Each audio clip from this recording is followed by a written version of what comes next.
So I can see why operationally minded association executives, the CFOs, some of the decision makers in the food chain would undervalue the humanity, the human connection within membership and within engagement.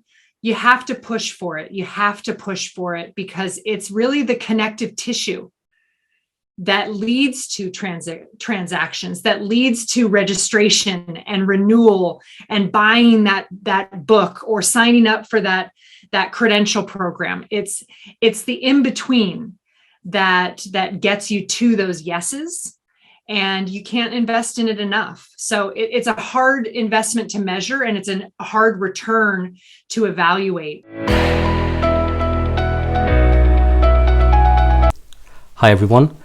Welcome to the Grype podcast. In this podcast, you learn how to grow member-based organizations. I'm your host, Farhat Khan. I am the CEO of Grype Digital. We build membership websites for professional associations. Our app Member Lounge is one of the quickest ways to build an engaging membership community for your membership. With Member Lounge, you can take your member marketing on autopilot so that member engagement just happens without you having to work hard for it. You can see a free demo of Member Lounge on our website at memberlounge.app. That is Member Lounge, all one word, .app. This is a live recording of our podcast. If you're joining us live today, welcome. We got some great questions from the audience already, but if you have any more questions during the episode, please submit them on chat. Today, we are excited to have Elisa Pratt with us. Elisa is the CEO of Brewer Pratt Solutions. She is a thought leader in the association world, and she has been an association management executive for over 20 years. Elisa, thank you so much for joining us. Can you start by telling us a bit more about yourself and your work? Absolutely. No, thank you so much for having me. I've only been a consultant for about six or 7 years, and I think of myself more of a staff person, more as an association executive, having spent so long on that side of the table. And I want to be the consultant that I wish I had had. So these are the type of conversations that I gravitate towards, and I love to contribute to and facilitate because they're never ending. We should never stop having these conversations. And Brewer Pratt Solutions, we focus on strategy and leadership and membership. That's really the three-legged stool of any membership association, and it's what we're committed to. So thank you for making time for this conversation and elevating the topic. In our discussions earlier, you actually mentioned how the humanity of member engagement is so important, right? So we are often not thinking about that aspect of membership. Can you tell us more about that? I don't know if it's really COVID that brought this into focus for me, but we've stopped seeing members as people. Yeah. They are transactions, or they're dues, or they're a head count, or they're a vote. And ever since COVID, as we've all been driven back into our homes or have smaller, work environments, whatever it may be, I just think the humanity of this is so much more important. And with technology, booming, and AI and, virtual reality and all of these things, it feels as if associations and nonprofits have the unique opportunity to be the convener of people, whether it's in person or on online communities, but a sincere convener. And so, this is my office. This is my entire team. I don't leave this room. And so I'm hungry for interactions like this and webinars and, listservs and chat groups and in-person conferences and conventions, whatever it may be. We are more alone than ever before, and more siloed than ever before, and yet hungry for that human connection. So I hope associations and nonprofits can take advantage of this unique window that we're in as a culture, as a planet, to be the home for human connection in your space, in your profession, in your area of specialty. Because that'll never go away. People's need for each other will never go away, and as we lose a little bit of that, I think it's an opportunity to increase relevance, to increase what makes associations necessary. And I guess like over the last couple of years, we were looking at the membership trends report, like the surveys and everything that is happening. And what we have been finding is that like year over year, I think like the last 3 years, the top reason why members join associations is for the community to kind of like have like that hive mind to connect with each other, to have like-minded peers, you know. Now like even though members are hungry for that connection, that community, right, like what is going wrong with associations, or like what are we not doing enough, you know, like to actually build the connection? When a member or a member segment or a prospect segment tells you they want community, it sounds easy, right? Yeah. Connection is a qualitative, intangible thing. While we deliver it through tactics and platforms, it's intangible, and how someone receives it and how they feel about it, how sincere it feels is impossible to quantify over a large audience. And what it requires is one by one, conversation by conversation, member by member interaction. And that's really hard to scale. That's really hard to automate in a sincere way. So, platforms like yours and solutions that you guys are the best in the business for are ones that I think help in this area. But it's got to come down to listening. It's got to come down to being responsive and adapting to those changing needs. You're never going to be everything to all your members all at the same Mm. time. That is the quickest path to failure and to spreading yourselves too thin. Stop trying to be everything to everyone all at the same time. And one thing that was hard to accept, but also very freeing and liberating as a staff person, was recognizing that as an association, sometimes the greatest value you can deliver to the membership is their ability to connect with each other. It's not you. The association is just the environment. The association is just the convener. And sometimes you have to get out of the way and let them do that. Give them the opportunities, give them the strategies, the platforms, the teasers, the conversation starters around that, and then get the heck out of the way. It's not about us as the marketing director or the membership director or the CEO or whatever it may be. It's not about us. It's about the members and what they need and what they can get from each other. I find this especially to be true in professional societies and trade associations. They're coming to learn from each other. We are just repackaging and disseminating those best practices, that expertise, and trying to spread it more broadly. But they really want to interact with each other.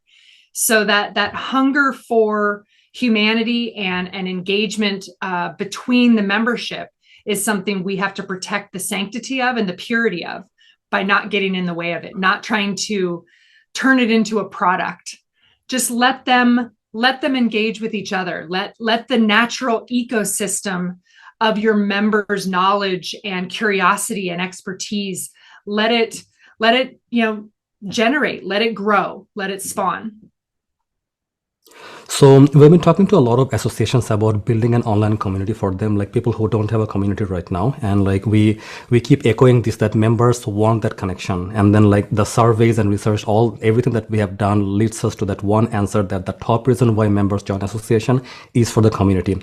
Then we hear like the association executives or like their staff, like team member, what they tell us often is that it'll be a lot of challenge to maintain a community. We don't have the staff, we don't have the resources. It'll be a lot of moderation for the to do in the community. Mm-hmm. So what advice would you have for them, people who are fearful of this like extra work? I see both sides of it. I'm staff minded but member focused, and so there is two sides to this. I would say on the staff side, manage expectations and take small incremental steps. Just because you build it doesn't mean they will come. It does require a PR campaign, a launch strategy. You do have to cultivate and feed it. You have to water it and feed it and take care of it as a living organism, and drive the members to it. Put exclusive content there. but also control expectations. An online community is not an outcome in itself. Yeah. It's not a check the box. Great, we did it. As I do strategic planning with a lot of organizations, they want to just check the box. Look, we did it. And they're not thinking about the why. They're not thinking about the larger strategic goal that is probably hard to quantify, but the bigger picture. Okay, we wanted to increase engagement. We wanted to amplify our voice. We wanted to convene. And that's what online communities are intended to do. So I would say, listen, ask more questions of your audience, not just what they want, and then be satisfied when they tell you an online community. Keep asking more questions. Take baby steps into it and be successful incrementally before you go too broad. Maybe you open an online community just for one division or one council or one member type instead of to the full membership. Do automate wherever you can so that your the burden of moderation is manageable, and engage the membership. There can be member leaders, volunteer leaders, committee chairs who can serve in those roles and would take great pride in doing so. A member-driven and a member-managed community can add credibility and help offset some of the staffing burdens in that sense. On the membership side, members hear buzzwords too. And they want communities, they want, chats, they want, hybrid sessions. They think they want all this stuff, which is why you need to ask more questions. And I would encourage organizations to pilot. You don't have to put something out there forever and launch one big thing. Pilot, sample, experiment. The organizations that are the most successful are those who are the first to fail. And I would encourage you to take small bites at online communities so that you can do it right and you can learn from different iterations and improve along the way. Don't overinvest in one big thing, and then if it doesn't work, throw your hands up and give up forever. Take small bites and experiment after you've really asked your audiences the right questions. Right. And I guess another tendency that we see is that there are a lot of discussions happening about communities or member engagement and everything else in the association world, but there is a significant lack of taking action. Right. So like you just said, sometimes you don't need to take one big step, but break it down into smaller chunks so you can experiment and see what's working out. So how would you encourage people to take action on things that they need to do? Sure. Now, when I work with organizations through change management or strategic planning, there's always that implementation piece. Again, the plans themselves and even the products themselves are not the outcome. What's the why? What are we truly trying to change? What are we truly trying to deliver? Is a question that as staff, it's easy to get into the weeds. It's easy to get very micro and to lose that bigger picture of why we're doing this. So I would continue to have those why conversations, build your plans around why, and set realistic metrics. You tell me, you guys are the experts. I don't even know how long it takes to build and launch an online community. Give yourself time, set realistic expectations with your membership, with your board, so that you can do these things correctly. And do the pilots, do the trial period, and see how things go.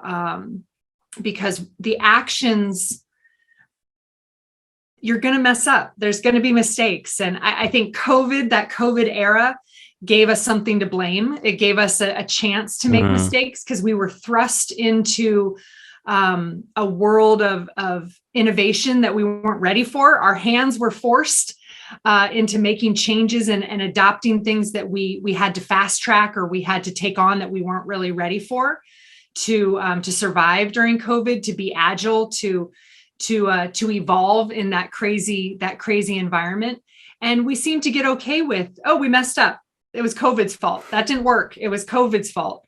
find your new COVID. What's your new thing that you can blame when things don't work?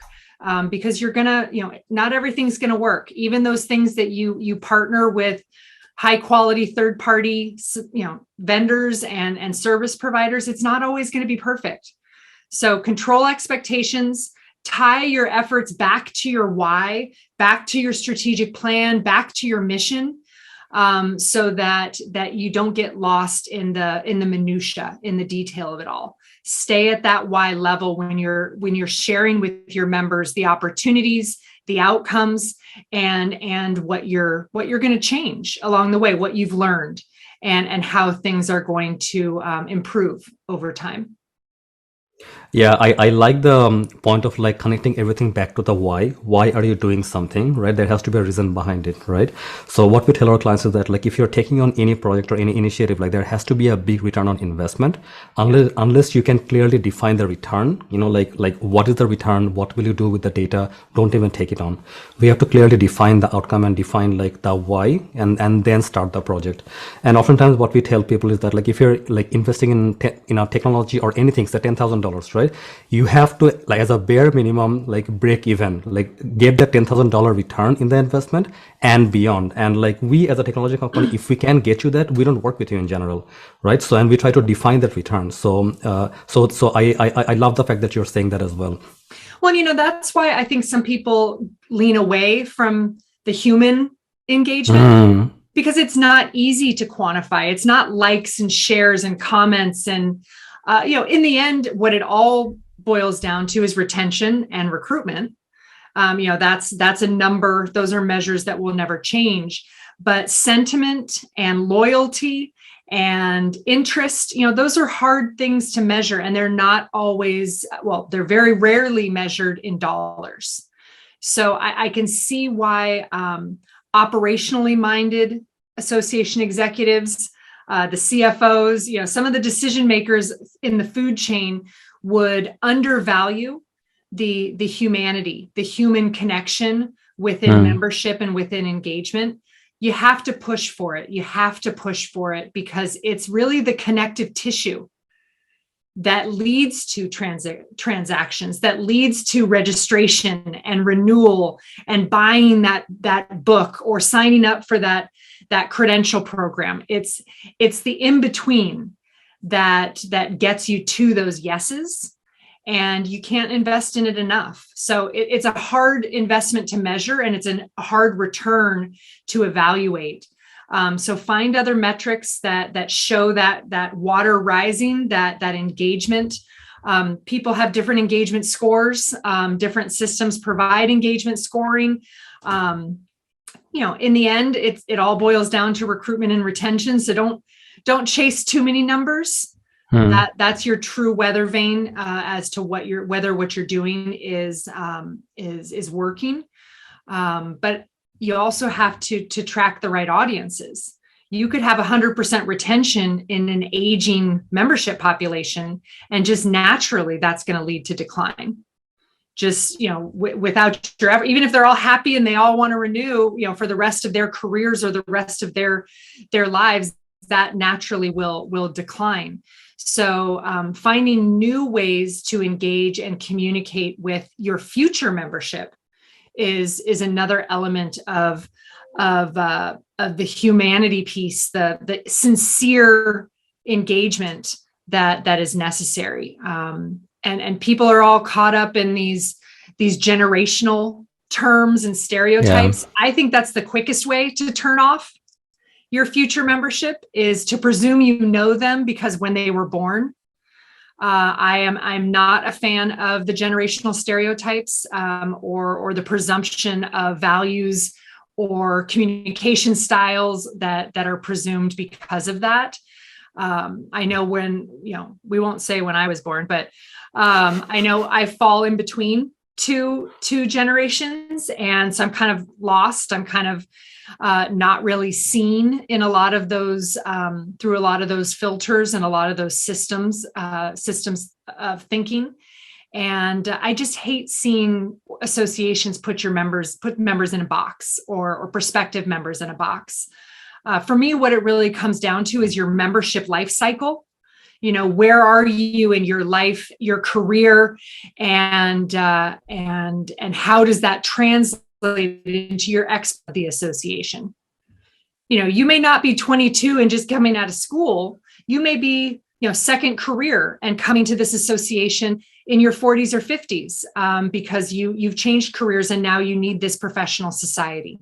You may be retired and this is an area of focus you had in school. Whatever it is, everyone's story is different, and I think that's what technology has allowed us to appreciate. Through Instagram, through TikTok, through whatever it is, we're all so desperate to tell our stories and to be unique. And I hope associations can appreciate that and help members find their home, find a place within their association, within their communities, because that's what matters. And I think that's what a member would value as their return on investment, almost more so than dollars and cents. Sure, your member discount may save them, $100 on the registration fee or $50 on the magazine subscription. But that mentorship or that person that they met or that question that they were asked that helped them, choose a different path. Those are the real connections that can't be measured. It really comes down to telling stories and bringing that human narrative to your organization, your why. If you can't tell your why in individual human stories, then I would ask you to tease out and work your why a little harder. Numbers don't always tell the story. I want to hear how you change someone's life. I want you to give me goosebumps, as to why someone joined and how their life was made better. I do a lot of work in workforce development and trying to introduce next generations and future specialists in whether it be construction or real estate or science to appreciate those career paths. And we have to tell the stories of success in those career paths. Otherwise, people are just working through stereotypes. They're working through lowest common denominator filters of what they've been raised to understand or what they've been told, whether it's accurate or not. And I wish people would value the story. Instead of the infographic, tell me someone's story. It doesn't have to be long. It could be a video. It could be a quote. It could be, just that personal narrative that helps me understand the why of this organization. Mission statements, no one goes there. No one goes to that place on your website. The mission, the vision, the about us, no one goes to that place on your website. But on your homepage, if you have a person telling a story, if you have a quote, if you have faces, that's what brings people together. That's the emotional intelligence that we all naturally gravitate to as humans. We are pack animals, right? We need to be with others. And I think it's something that is easy to forget because it's not always easy and it's not always quantifiable. Right. And is there an opportunity to also include member stories in this mix? Oh, yeah, absolutely. Aside from the workforce and kind of professional branding, I think your best way to reach different audiences and maybe even segments of your profession or your industry that you don't have as members yet is to tell the story of members. That's a much more compelling way to show the difference between life with membership and life without membership, is to tell the story of how membership has improved their lives, what it's brought to them, who they've met, how their career or their community has changed or improved. It's really the seeds of a member get a member campaign. And I'm not a huge fan of those in direct terms, because members never want to be burdened with the pitch or the sales piece of it. But if you just get a testimonial, if you just get I am this association, It is me. I am it. This is membership. I am membership. And here's how my life looks. Here's how I'm better for it. Here's what I give back. That to me is much more motivating than a discounts calculator or something that you punch in and put numbers in for. Trade associations may be different. I mean, we're talking about much different dues dollars, much different types of decision makers. But in a membership association, in a professional society, your strength is your people. Your humanity is your superpower, and you can't not take advantage of it, or people will go where they feel like they belong. People will go to where they feel they're wanted. People will go to where they feel they will be appreciated and can give back. Right. So you mentioned earlier that we shouldn't try to be everything for everyone, right? So we should really focus on what we do best. And we actually have a model. We call it find your superpower, and we truly believe in that. We want all associations to kind of go through exercise and find the superpower, what you're best at, and then focus in the superpower region, and not do too many things that people can't really use that well. Now, while we are doing that, it's a reality that our membership is multicultural, it is multi-generational, and members have different personality types overall. So how do you cater to this diverse audience overall? Well, I think first you have to ask the right questions and listen, and not be afraid to let the members tell you. When they tell you what they want, when they tell you their biggest fear or their greatest challenge, you have to really listen. Don't try to put it in 2 or 3 buckets. Empower them to tell their own stories, which will help them resonate with communities and segments that look like them, that are in the same place as them. You don't have to be the messenger. Again, it's not about you.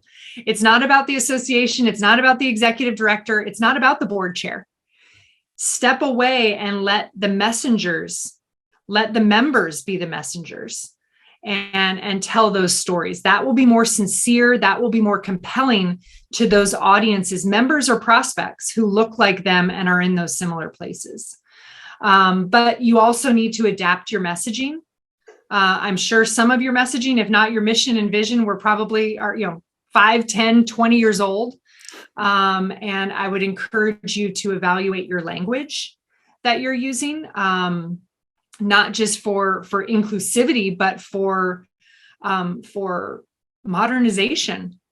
I do work with a lot of trade groups, and they have those portraits, the black and white portraits of all the old dead white guys that were presidents back in 1960s, 1970s. And you really need to be aware of the image that you're projecting. Not that those aren't your members, maybe not that those aren't the people who revolutionized your industry, but who are you trying to be moving forward? That's the greatest challenge that I find associations and membership nonprofits struggling with, is the balance between history and legacy and future and foresight. You want to keep your members who have risen to the board or put in decades and decades of contribution, your worker bees and your leaders. You have to listen, and you want to say yes, but their needs and their way of thinking is different than the people who will be in those seats in 2040. Just 15 years from now, just 16 years from now. And that's a reality you're going to have to reconcile. And that tilt, that balancing act is one that you're going to have to manage and try to share with the legacy and existing leadership, their ability to contribute to the next leaders, not because who they were, but because of their support for who the next leaders will be, and for their commitment to the why. The why should never change. The why can be everyone's North Star, irrespective of where you come from, how old you are, race, gender, socioeconomics. Hopefully the why is a unifier and not something owned by any one segment or demographic within your membership. So that balancing act is a tough one. And that can often stretch organizations very thin, is history and future, and trying to say yes to both sides at the same time. You will drain your resources, you will spread your staff thin, and you will confuse and muddy your strategic direction. And you'll really end up losing credibility as an organization because you're saying yes to too many people in divergent directions at the same time. And I guess the trick here is to find out like what are the initiatives you have right now that are not kind of like connecting with your audience and that are not like giving you enough like return overall, and then like, and then I think save the time from there and invest the effort in high impact initiatives, right? Yeah. Well, I'm a huge proponent of what I call strategic abandonment. Yeah. Sometimes you need some data. Sometimes it's a gut instinct. Sometimes it's a pet project. And what's the cliche? Sacred cows make the best hamburger.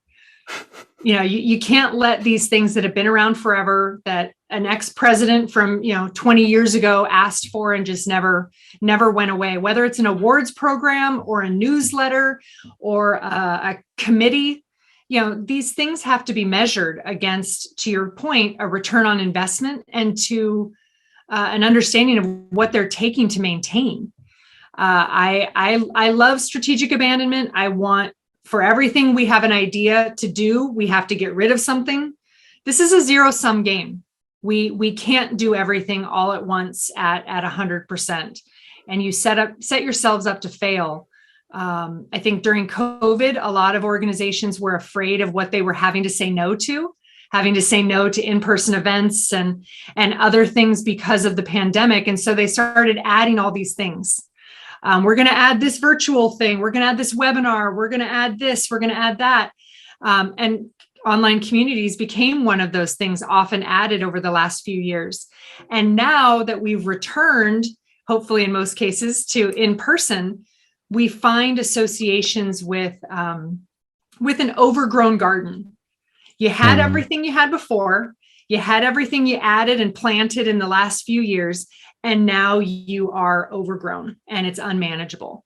So I think strategic abandonment, you can also use kind of a lean facilitation mindset.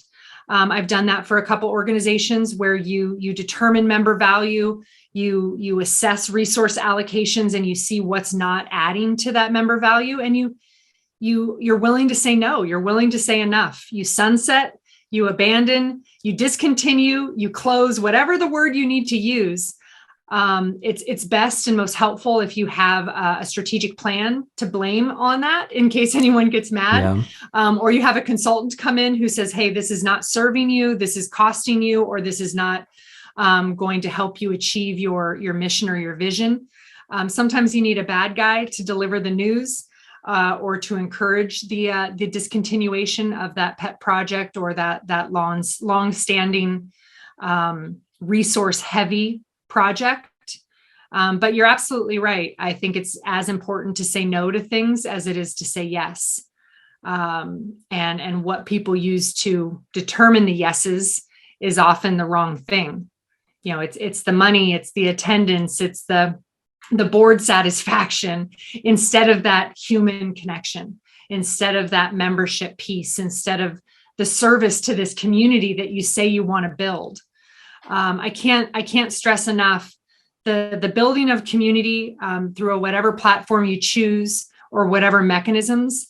It in itself is not the outcome. What comes of that? What you see in terms of sincere engagement, increases in your members' participation, the strength and the health of their engagement, the renewal and retention. Those numbers are always going to be my go-to needle that I want to see move in the right direction. But it takes a leadership team to be honest about how we're measuring success. What does success look like, and what are the metrics of success that we're truly measuring? And when you start to see what those are, then you see how your decisions have been made historically. And I encourage you to make your measures of success a little more human to ensure that mission-driven and member-focused outcome. Yeah, so renewal and retention are like great numbers to focus on for sure. Like now, a challenge that we often face with that is that like the renewal and retention, they come 1 year later, and then like until the year is over, you often like don't know what's going to happen, right?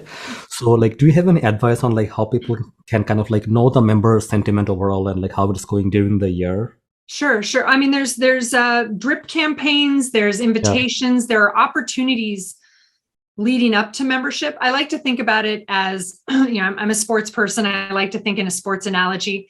You're recruiting your yeah, next starter. And recruitment starts with a visit, a handshake, a conversation.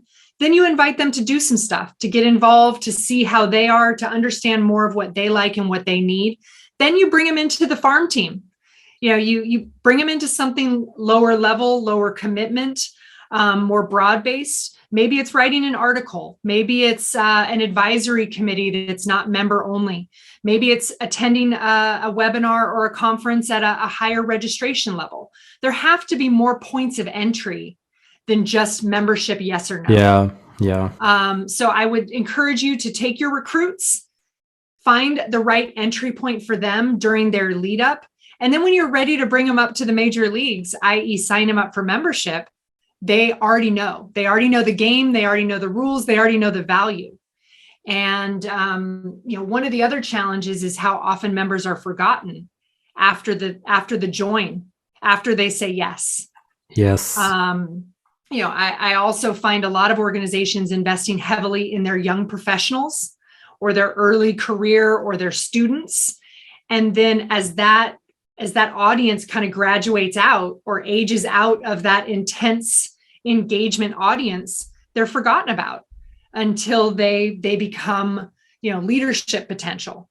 So I ask you, what's going to be the connective tissue between your entry points? You have to think in terms of the full member journey.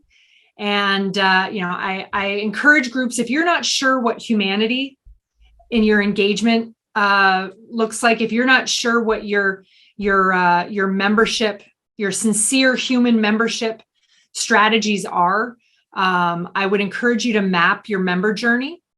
It's something we do for organizations of all sizes, and it helps clarify and take away the assumption. Let's truly map those entry points and what a member at this level or a prospect, what their journey to membership looks like, whether it's through our website, whether it's through a phone call, whether it's through an email. Let's map what these journeys look like so that we know where we can improve. We know what to take away because it's not working, and we can make sure that there is humanity woven into that. And it's not just about clicks and views and open rates, because that's not human. That's a tool, that's a channel. But what's the larger why? What are we truly trying to achieve for our members and with our members? I'll take one audience question at this point. So Amber Warner is asking, I would love to see some examples of associations or societies that share member stories. Do you have any examples? Ooh. Well, I will share a few links after the webinar. Storytelling in leadership, you just Google that, you can find a ton of examples. I do like to use the for-profit examples to then inspire association anecdotes and testimonials. I did have a client in the nonprofit, in a trade association space, who created the I Am campaign. I am this association. They use their acronym. And they just had members make little Instagram videos, and then they built a reel. It doesn't have to be highly produced. That's the best thing about modern social media driven culture, is that this can be a DIY thing. This can be someone making their own meme. This can be someone making their own little video, and then sharing it. I love the peer-to-peer driven story campaign. And I think the realtors have a campaign, I am a realtor, and how they make that a personal brand of being a licensed member of their profession. And I'll have to think of some others, but you can Google it, and in the nonprofit space, we all know these stories. We get the phone calls, we get the emails, we get the thank yous. The members are the best part of our job. And if we just ask them the right question and then create a mechanism, a channel for sharing it, I think you'll be pretty impressed with how those personal stories can make a difference. Don't be afraid to tell the hard stories either. It can't always be the, oh, look, I now make all this money, or I got my license, or I graduated and now I'm in this profession. I tell the comfortable stories, tell the difficult stories, tell the, I never got a chance until I came to this association, or I've been alone until I joined this young contractors group or young professionals group. It's okay for people who aren't happy and satisfied and living, their sunshiny best life to tell their stories. That's what people will really gravitate towards and what will resonate. And just to add to that, like some very quick examples, I think like one of our clients, the Writers Union of Canada, if you go to their website, if you just search for it. So we had to like give them a way to share client stories in an extremely simple way because they're very, very busy. Yep. So we just like had them like collect like written testimonials, like a 2-sentence, 3-sentence short written testimonials with a headshot, and they rotate on their homepage. Anyone coming Absolutely. To their website, they rotate. So that way, like the members see their being highlighted on the association's website. This is a matter of pride for them, and it's also like sharing people's stories overall. Yeah. No, I love Amber mentioned she loved the I am idea. The other thing is, my blank, my AARP or my, whatever your organization is, if you want it, or our, just consider the language that makes it inclusive, that makes it theirs. These organizations are the members. It's not about us. We're just giving them a platform. We're amplifying their needs and their experiences for the betterment of that community. So whatever, Canva's a huge, easy tool. I know I take all my testimonials and I break them into little Canvas and I put it out into the social media universe to try to tell the stories of my clients. And, so this doesn't have to be fancy. You don't have to hire an ad agency. You don't have to hire a PR firm. Help your members tell their own stories whenever possible. And then take the anecdotes and the testimonials and put them out wherever you can. Homepage, your Twitter account, the bottom of a renewal email. I used to try to put at my tagline on my email signature, I always put a very short testimonial. And just as a subtle little sprinkle, because you don't want it to be salesy. You don't want it to be an advertisement. You want it to be naturally woven into your standard messaging, right? You want it to be a part of everything so that it's not off-putting. But tell the stories, make your engagements human, try to measure member value and member experience in human terms, as intangible as that is. The narratives and the testimonials will be one of those things you can then start to quantify. All right. So Randy has a follow-up question here. So Randy's asking, what would be an example of a signature tagline? Oh, sure. Well, again, this is in consultant terms, but one of my favorite testimonials I ever had was a client who, in a longer paragraph, they said something like, Elisa, you came right in and won the respect of the board of directors, blah, blah, blah, blah, blah, blah, blah. So I just cut, Elisa immediately came in and won respect of the board of directors. Quotes, CEO, professional society. And, it was just at the end of my signature line. I changed it, every quarter. I tried to change it every quarter and make the testimonial speak to a different aspect of my service areas or my skill sets. So, keep it short, make it simple. Don't make it, always your chairperson. Try to make it a normal everyday member. But sprinkle it around. Let your different departments come up with different ones. I would love to see that be an organization-wide thing, as part of a larger campaign. Isn't just here's a little picture, an advertisement for our next convention. How about, here's how we've changed someone's life. Here's what someone's telling you in their own words about how this organization helped. association, whatever, gave me my professional home, period. So-and-so undergraduate or PhD, whatever. I think there's probably, if you really went and tried to harvest testimonials and gave your staff things to choose from, or just ones to rotate, I think that would be a really cool association-wide, subtle, member engagement tactic.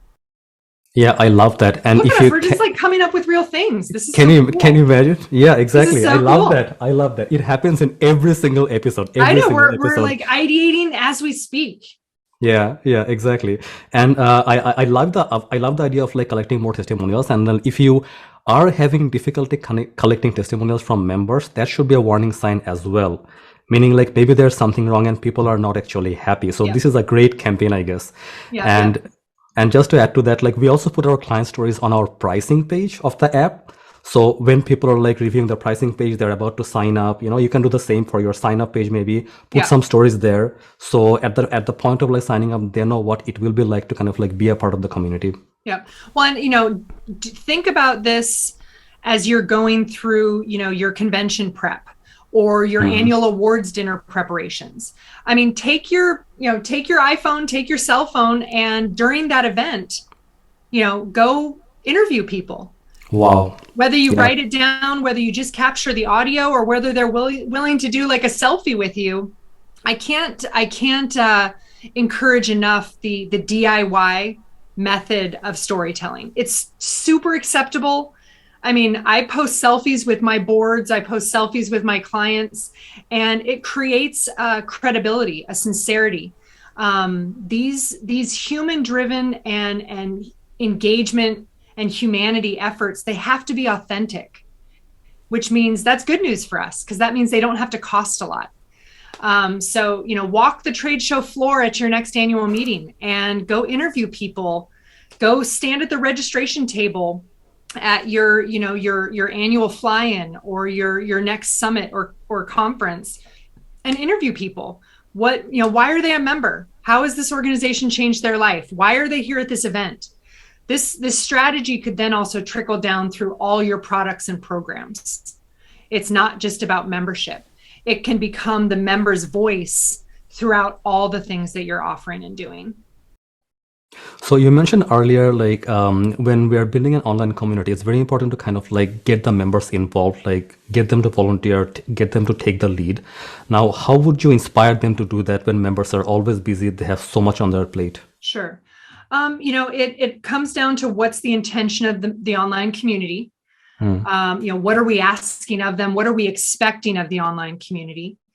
And, we have to remember we're competing against the internet. We're competing against LinkedIn. We're competing against every other social platform.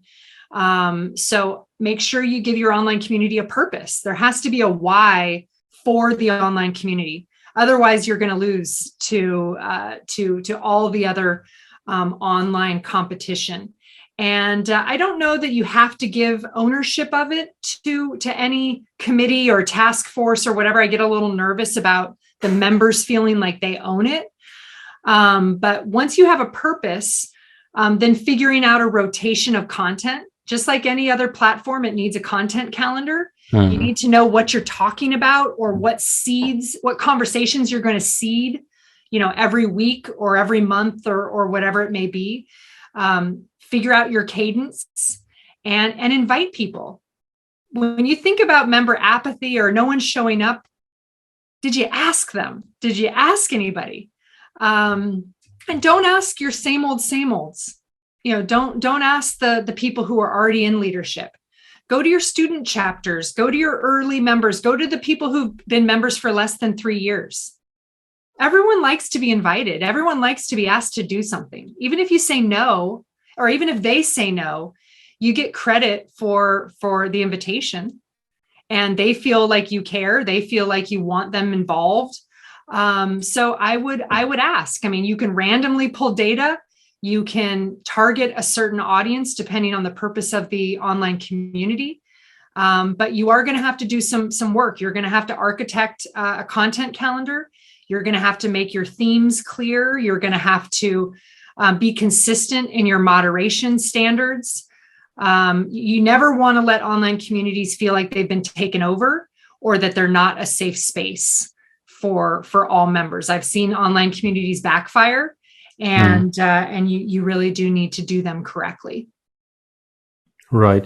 Now, on that note, who is the member engagement team overall? So in the past, like I have like sat in meetings with clients where the membership like manager or the director is our champion at the organization, but then the director of finance joins the meeting as well, and then the director of finance is completely disconnected in the meeting, no interest, nothing whatsoever. So who owns what? Who owns member engagement? Oh my goodness. How much time do we have left? No, this is a part of membership. It's kind of like customer service in general. When it's everyone's job, it's no one's job. And if you have the luxury of having a membership department, which not every association does, I think about the 2 or 3 person staff, or a membership department that's also the marketing department and also the events department and also the education department. I love to see that. I love it when the chief staff executive, when it starts at the top. I understand they're not going to have their hands in it at all times, but I think the tone has to be set from the top. And then it comes down to your structure, how large you are as a staff. I don't think there's any one answer to your question, because organizations are so unique and there's such a diversity of structure. It comes down to, I like the group who's trying to engage and renew and recruit to own this versus the group that's trying to sell registrations or sell advertising or fill trade show booths. I like there to be some kind of purity of purpose in a membership department versus a marketing or business development department.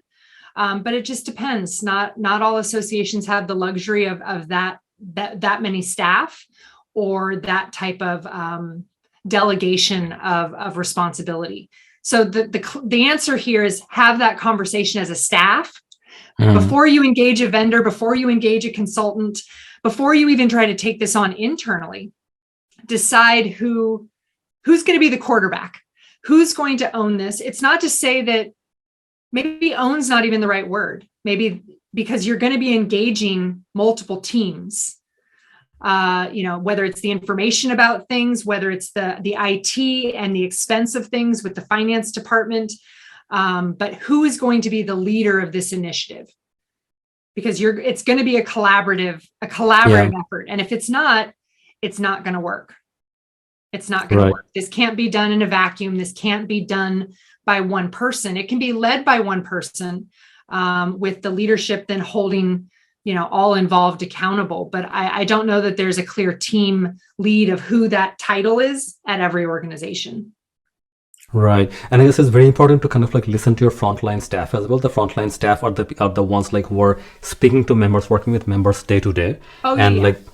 Right. Yeah. I wouldn't even ask the C-suite first. I'd talk to the person who answers the phone, like the receptionist or, the person who sees what the chat bot, what questions get put in or what search text gets added, put into the website. Frontline staff. Also, if you have chapters or components, I'd ask them about their interactions with membership. They're often on the front lines. They often represent the very front lines of member experience and member engagement. So be sure to involve them. Make sure you then have the solutions that you develop, you scale for everyone within your nonprofit network to benefit from. Don't leave the chapters out in the cold to do this by themselves. Work together and help raise the water for all boats. Alrighty. Elisa, we're running out of time, so I'll start taking some audience questions that were submitted online.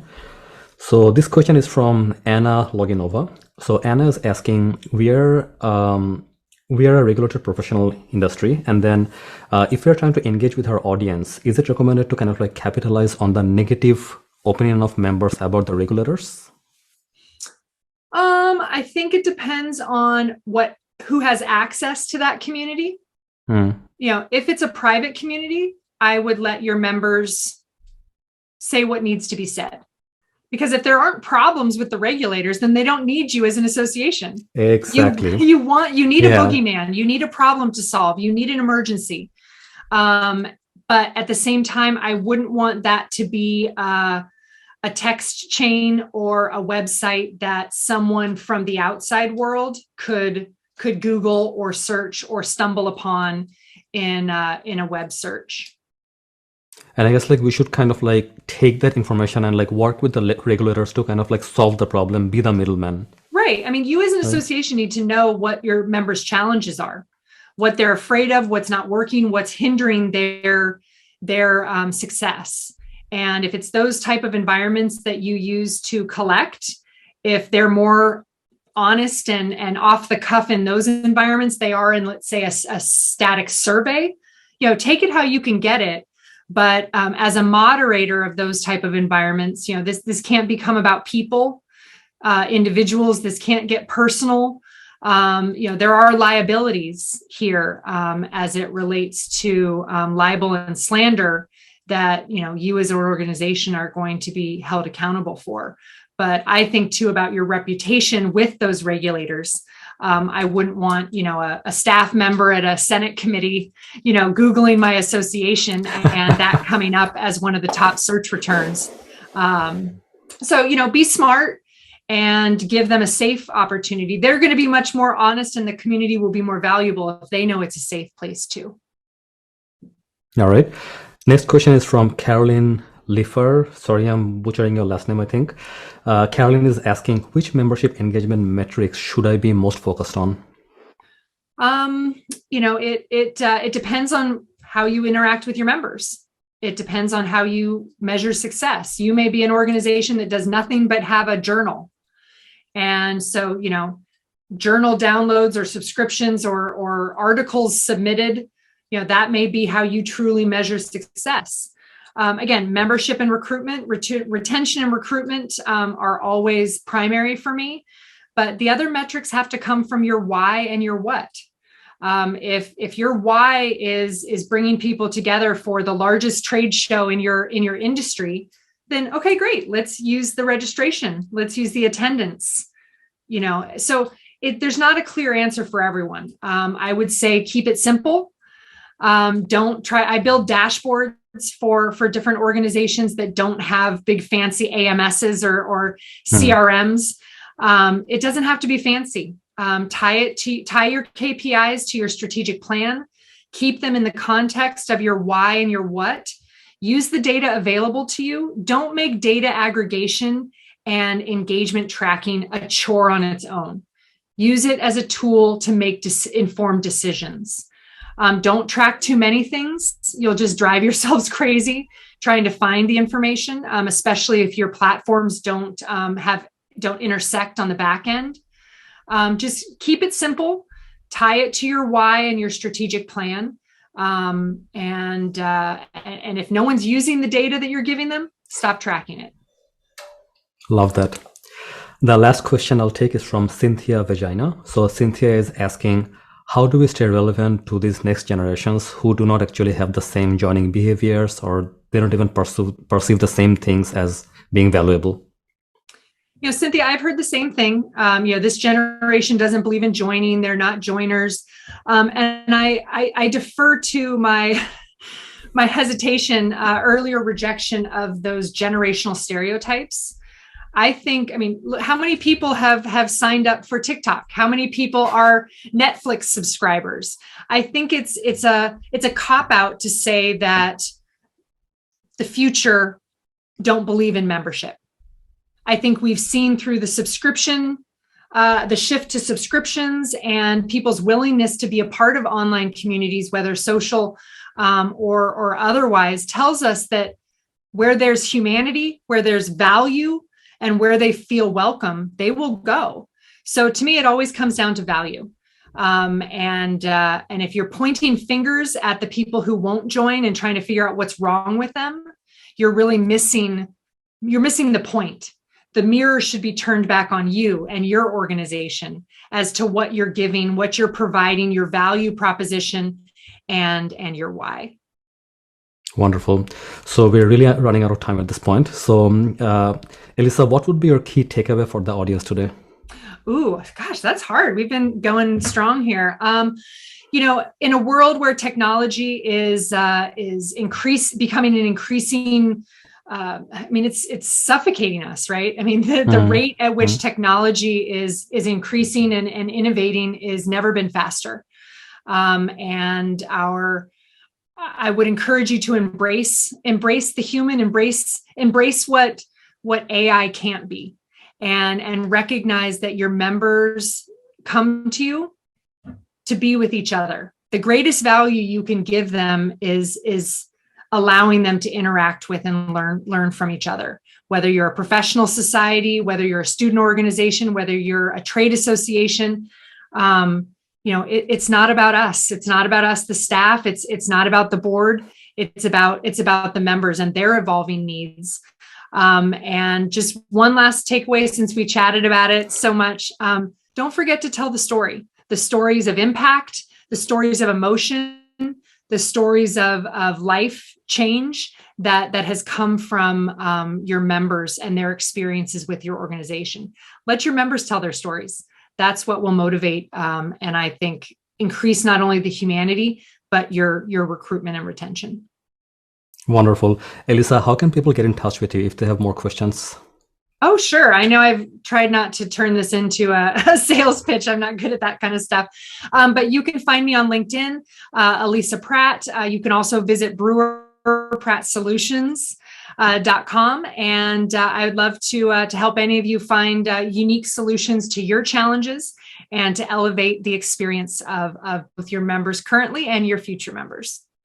Elisa, thank you so much for being with us today. It was a wonderful chat. It was great. Thanks so much for having me.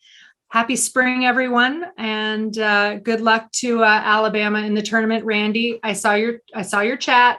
I know you play on Friday. Good luck. Put your members first. Alrighty. That was the episode with Elisa Pratt. We learned so much from this episode, and my biggest takeaway from the episode today is to kind of understand that members are longing for that human connection, and then if we don't give it to them, then it's like an opportunity lost for your social membership. So if you have an opportunity to build an online member community so that members can connect with each other, that is part of the humanity of member engagement. And once we do that, oftentimes we have to step away and then let the members take it from there. So this is my biggest takeaway today. And one more thing I want to add, oftentimes we learn a lot of ideas and tactics and everything in these webinars and events, but nothing happens until you start taking action. So any ideas that you can think of from today's episode that you can take action on, I would strongly encourage you to start taking some action. We wish you all the best with your membership journey, and we will see you on the next episode. Bye for now.